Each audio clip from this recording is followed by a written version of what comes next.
32 жил энэ эмнэлэгт ажиллаж байгаа. За яг үүндээ бол хүүхдийнхаа бага насыг мэддэггүй. Хүүхэд маань яг хэдэн настай яаж ямар хөөрхөн байсан бэ гэдэж мэдэхгүй явсан. Аав ээжигээ өвдсөн байгаад ч гэсэн хажууд нь байж чадаагүй. Хүнд байна.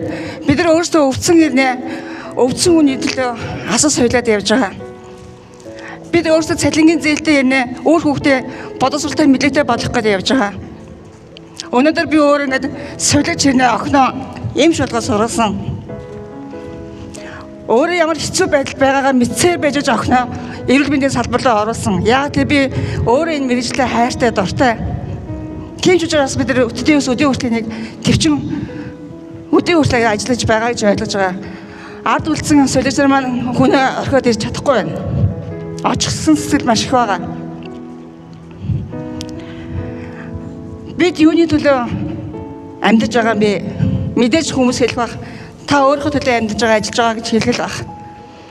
Гэхдээ бид ийм богино жижигхэн цалингаар амьдрах уу? Би яг энэ 20 жил 30 жил ажиллахдаа цалингийн зээлгүй тохиолдол нь байгаагүй. Ховор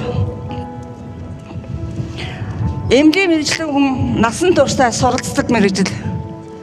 Өөрийгөө ч орхин байж, өөрийнхөө үр хүүхдээ орхин байж өөрөө ч гэсэн бас цалингийн зээл аваад сурж ирсэн. Одоо ч гэсэн би цалингийн зээл аваад хүүхдүүдээ сургасан. Сургасаар ч байгаа.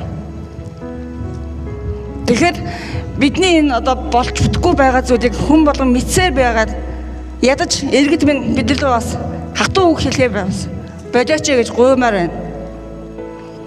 Үнэн дээр сүүлийн 2 жил 3 жил ер нь шин солиоч ирээд ажил дээр тогтоос ажиллаж чадахгүй байна.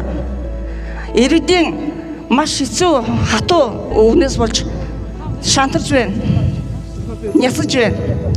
Тэр бүхний ард нь ажлын байргүй 24 цаг хийгээд 32 цаг хийгээд явж байгаа солиочроо хатаа өрөвдөд байна.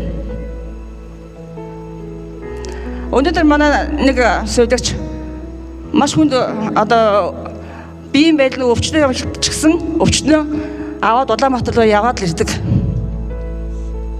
Тэр хүмүүс өнөөдөр эмнэлэгт ихтэй эмчлүүлж байна. Гэхдээ доктор эмчлүүлж чаддгүй.